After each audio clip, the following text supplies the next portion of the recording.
તોખાર એટલે કે ઘોડો પીટર શેફરના એકવસનો અર્થ પણ ઘોડો જ થાય. એ એના પર આધારિત છે, એના પરથી રૂપાંતરિત થઈને સિતાંશુભાઈએ લખ્યું છે. આ નાટકને સાયકો ડ્રામા એટલે મનોવૈજ્ઞાનિક નાટકના વર્ગમાં એને ગણવામાં આવે છે. પણ એની જે વિષય વસ્તુ છે એ એકાદ વ્યક્તિની લઘુતા ગ્રંથિ કે માનસિક વિકૃતિને આલેખીને સીમિત નથી થઈ જતું. આ માત્ર લાલજીનો પ્રશ્ન નથી, આ એના પિતાનોય પ્રશ્ન છે, આ ડાક્ટરનોય પ્રશ્ન છે, ને આ કેટલા બધા બીજા જે પોતાની ભૂખ સંતોષી નથી શકતા એવા લોકોનો આ પ્રશ્ન છે. એકવસ નાટક દ્વારા પીટર શેફરે એક પાયાની સમસ્યા ઊભી કરી હતી. લાલજી દ્વારા આરાધના કરવાની માનવીની પ્રાથમિક જરૂરિયાત અને સમાજ દ્વારા થતી તેની અવગણના, એનાથી આ વિકૃતિ ઊભી થઈ છે. તો માનસિક ચિકિત્સકના પાત્ર દ્વારા આરાધનાના અભાવે જીવનમાં અનુભવાતી શૂન્યતા, અર્થહીનતા વ્યક્ત થઈ છે. કાં તો તમે કોઈકને આરાધ્ય દેવ બનાવો, અને જો નથી બનાવતા તો તમારા જીવનમાં આવી શૂન્યતા ઊભી થાય છે. મહિનામાં એકવાર રાત્રે બધા વસ્ત્રો ઉતારી મેદાનમાં ઘોડા સાથે એકાકાર થઈ જતા લાલજીની મનોચિકિત્સકને ઈર્ષા આવે છે, કારણ કે એની પાસે આટલી ઉત્કટતાનો અભાવ છે. કથાવસ્તુ અને નાટકના અંત દ્વારા અહીં એક વાત સ્પષ્ટ કરવામાં આવી છે કે લાલજી રોગી ગણાય છે અને એનો રોગ એની આરાધનાનો અંધાપો દૂર કરી એને સામાન્ય માનવી બનાવાય, એટલે કે લાલજી હોવું એ સમાજ માટે ઇષ્ટ પરિસ્થિતિ નથી. સમાજને તો નોર્મલ જ ખપે. લેખક કંઈક આવું કહેવા માંગે છે. કૃતિમાં એ કઈ રીતે આકાર પામ્યો છે? 17 વર્ષનો છોકરો લાલજી 5-6 વર્ષથી અશ્વદેવની આરાધના કરતો હોય છે. એની સાર સંભાળ પૂજા પાઠ પાછળ એ પોતાની જાત ખર્ચી નાખતો હોય છે, અને સાથે સાથે એ જાણતો હોય છે કે મારા ઈશ્વરને મારી કંઈ પડી નથી, એ તો મને ગમે ત્યારે પાડી નાખે. માત્ર આટલું જ નહીં, એક પગલું આગળ જઈ એ પોતાના આરાધ્ય દેવ સાથે વચ્ચે કશા આવરણ રાખ્યા વગર તન અને મનથી તદાકાર થઈ આ છોકરો પરમ સંતોષ, પ્રભુના સાક્ષાત્કાર જેટલો આનંદ મેળવે છે.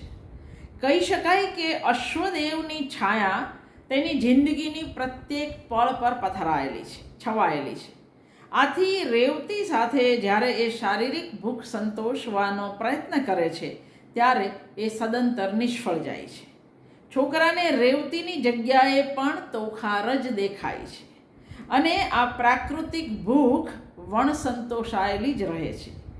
જે અસહ્ય બનતા કંઈક અંશે ગુનાહિત ભાવના પરિતાપથી પીડાય છોકરો વિદ્રોહી બની જાય છે અને ઘોડાની આંખ ફોડી નાખે છે. આના પરથી એવું ફલિત થાય કે આદિમ આવેગો સંતોષવાની માણસની સ્વાભાવિક વૃત્તિની ધર્મ વૃત્તિ દ્વારા જો અવગણના અહીંયા આગળ એ થયું છે, નોર્મલ ન ગણાય સમાજની દ્રષ્ટિએ, એટલે એને સાજો કરવાનો. પત્નીની ધર્મવૃત્તિની કારણે લાલજીનો બાપ અતૃપ્ત છે. આદિમ આવેગો સંતોષવાની માનવીની સ્વાભાવિક વૃત્તિની ધર્મ દ્વારા થતી અવગણના અહીં રજૂ કરાય છે, અને પિતાના પાત્રથી એ તારણ વધારે દ્રઢ બને છે. પિતા પત્ની તરફથી ધર્મને કારણે એ ધાર્મિક છે, ભક્તાણી છે, એને સંતોષ ન મળતા એ બ્લુ ફિલ્મ જોવા તરફ વળ્યા છે. તો પછી છેલ્લું કૃત્ય અશ્વની આંખ ફોડી નાખવા અંગે આપણને પ્રશ્ન થાય.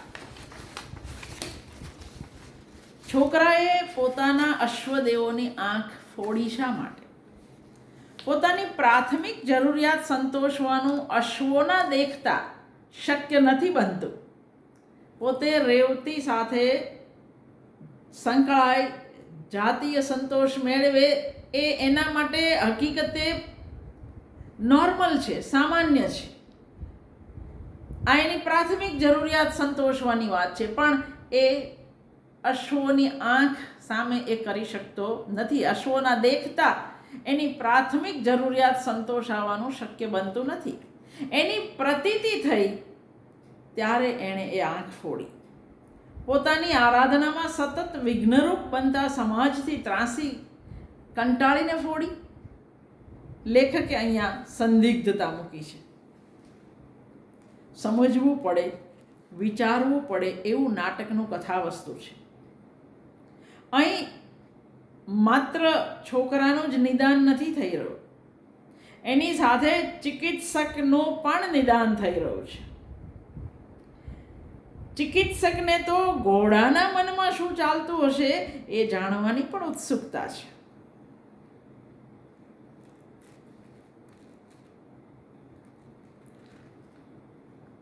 તોખાર, સિતાંશુભાઈના તોખારને એકવસ નાટકનું ભાષાંતર કે રૂપાંતરણ કહેવું એ સિતાંશુભાઈની સર્જનાત્મકતા માટે અન્યાયી રૂપ છે.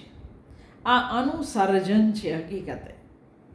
અશ્વ અંગે એમણે પુરાણ અને લોકકથાઓમાંથી અભ્યાસપૂર્વક દ્રષ્ટાંતો શોધી અને ઉપયોગમાં લીધા છે.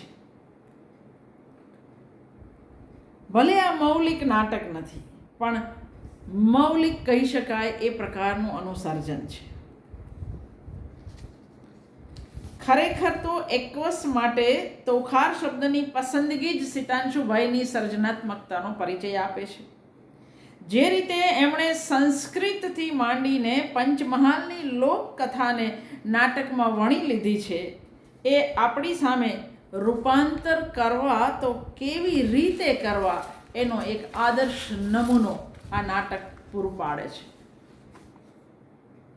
અને મેં કાલે તમને ટૂંકા પ્રશ્નોમાં કહ્યું કે મહેન્દ્ર જોશી જેવો સૂઝવાળો દિગ્દર્શક એને મળ્યો અને પરેશ રાવલ જેવો લાલજીનું પાત્ર ભજવનાર મળ્યો, શફી ઇનામદાર જેવો મનોચિકિત્સકનું પાત્ર ભજવવાનો મળ્યો. એટલે આ નાટક એના સમયે બહુ જ મહત્વનું નાટક ગણાયેલું હતું.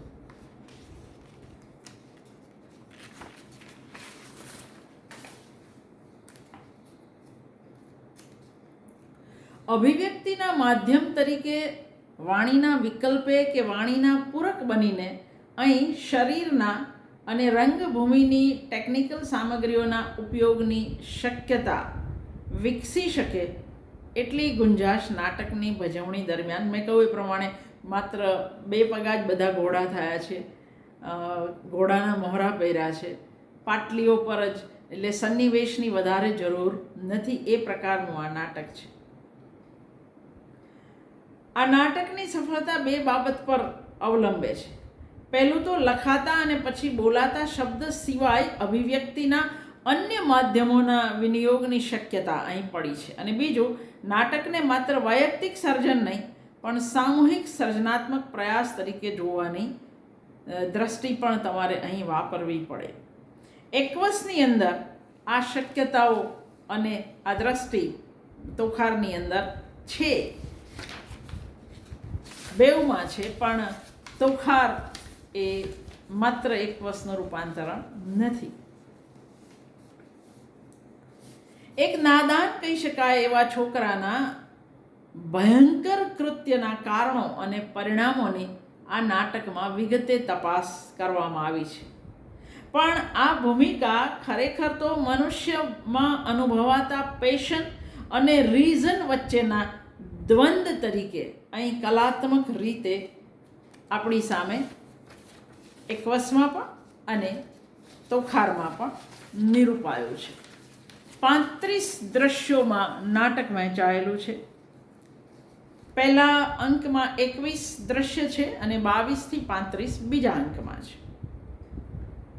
વર્તમાન અને ભૂતકાળને સાથે રાખતું આ નાટક મનોચિકિત્સકની જાસૂસી કથા જેવું છે.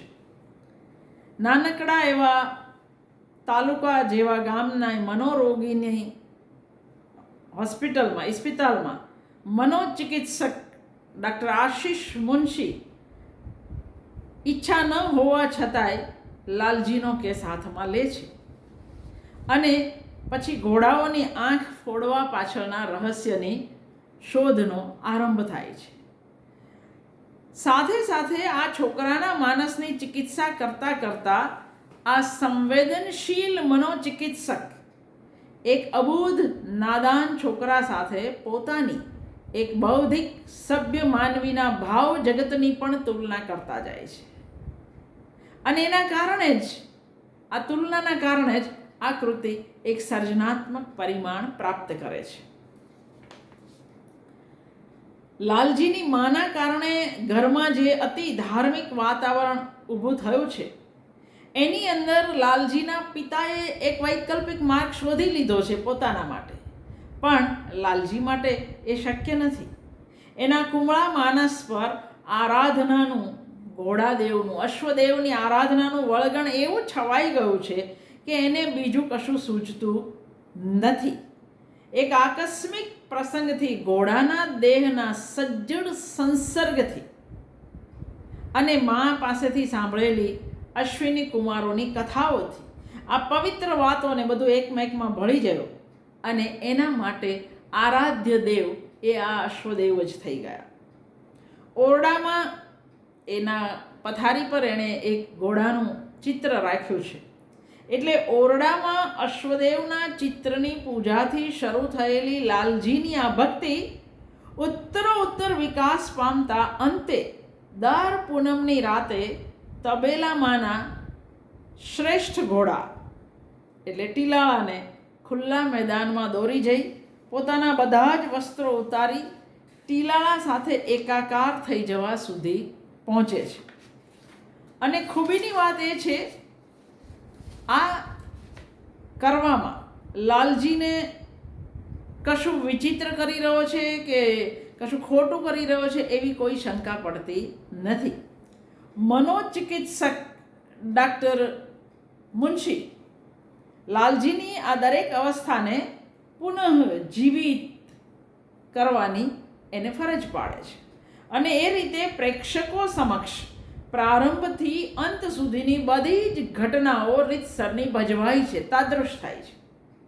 કશા પણ નિષેધ વગર નરી લાગણીમાં ખદબદતી આ કિશોર જિંદગીની ઉત્કટતા સામે ડાક્ટર પોતાની કાર્યકારણના સંબંધથી ખોળંગાતી ઉષ્મા વગરની જિંદગી અને એટલે જ કદાચ સભ્ય સુસંસ્કૃત ગણાતી સંયત જિંદગીની શુષ્કતાનો તુલનાવે છે અને એટલે એને એની અદેખાઈ થાય છે.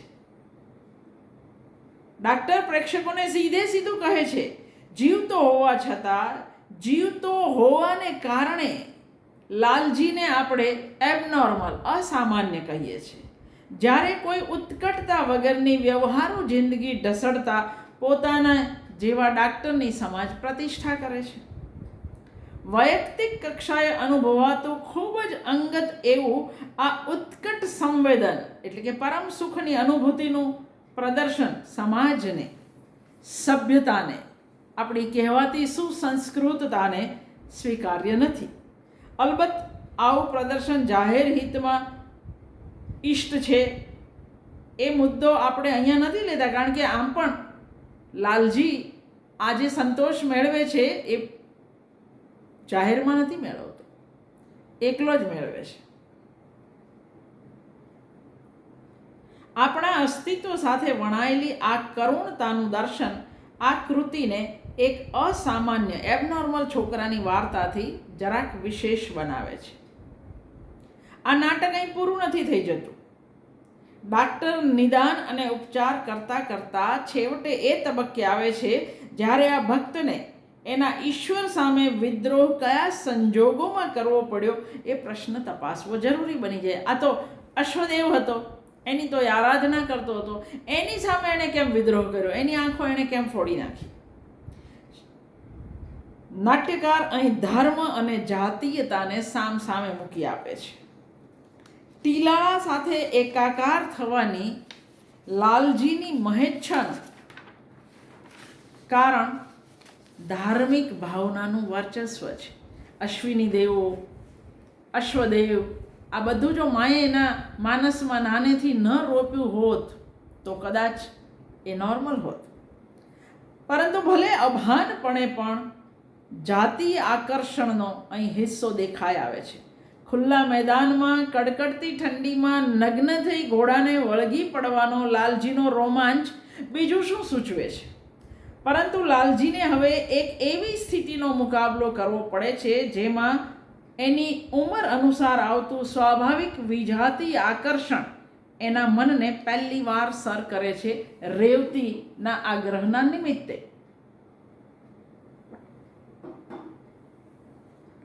લાલજીની જિંદગીના આ સ્ફોટક વળાંકની શરૂઆત જ તંગદિલીમાં થઈ છે. રેવતી સાથે બ્લુ ફિલ્મ જોતા ઉત્તેજિત થઈ ગયેલ લાલજી એકાએક આવી જગ્યાએ પોતાના પિતાને જોઈને ડઘાઈ જાય છે. કામના બહાને રાતોની રાતો મોડે સુધી ઘરની બહાર રહેતા પિતાનું રહસ્ય અચાનક જ છતું થઈ જાય છે. પિતા સાથે ઘરે પાછા ફરવા કરતાં લાલજી રેવતી સાથે રહેવાનું પસંદ કરે છે. ઉશ્કેરાટ શમી જતાં એને પિતા પર દયા આવે છે. પિતા પણ શું કરે, એને પણ મારા જેવું એક પુરુષના જેવું જ ને. આ સમાધાન કરતાં એનો આવેગ થોડો ઘટે છે, પણ રેવતી મક્કમ છે. લાલજી પણ પાછો તૈયાર થાય છે.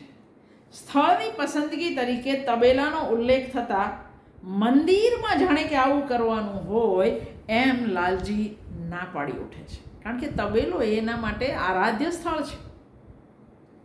પરંતુ વિરોધ અને કારણ ન આપી શકતા ઉત્તેજનાને કારણે એ લાચાર બને છે.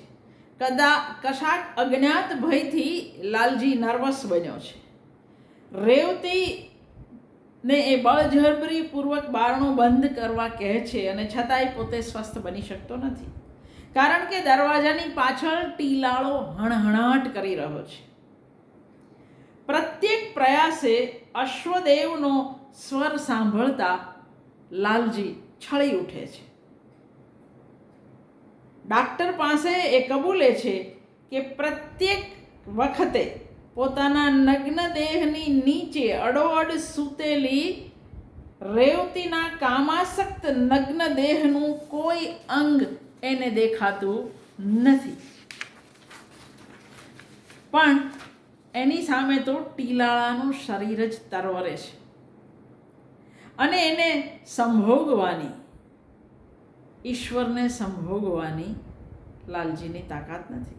અત્યંત તીવ્રતાથી અનુભવાતા પ્રાકૃતિક આવેગ સંતોષવામાં પોતાના જ દેવ અશ્વદેવ બાધક બનતા લાલજી વિદ્રોહી બને છે, જેની અભિવ્યક્તિ એ છ ઘોડાની બારે બાર આંખ ફોડી નાખવામાં એની અભિવ્યક્તિ થાય.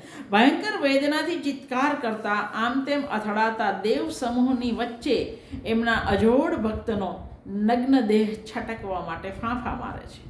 પોતાના ઈશ્વરને સજા કરવાની આ કુમળા ભક્તની ચેષ્ટા સજા દેનાર માટે જ જીરવવી કે કપરી બની જાય છે.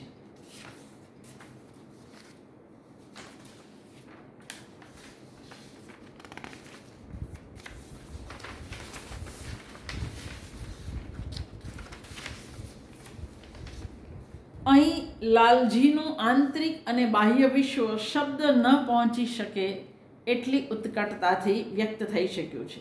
ઠાલા શબ્દોથી સંદિગ્ધ બની જતી લખાતી બોલાતી ભાષામાંથી શક્ય એટલા છુટકારામાં તોખારની અને રંગભૂમિની બેઉની સિદ્ધિ સિતાંશુ મેળવી શક્યા છે. થોડુંક પીટર શેફર વિશે. પીટર શેફર ઇંગ્લેન્ડના લિવરપુલમાં 1926માં એમનો જન્મ. બીજા વિશ્વયુદ્ધ દરમિયાન કોલસાની ખાણમાં લશ્કરી હુકમ મુજબ એમણે કામ કર્યું. પછી શિષ્યવૃત્તિ મેળવી કેમ્બ્રિજમાં ઇતિહાસનો અભ્યાસ કર્યો.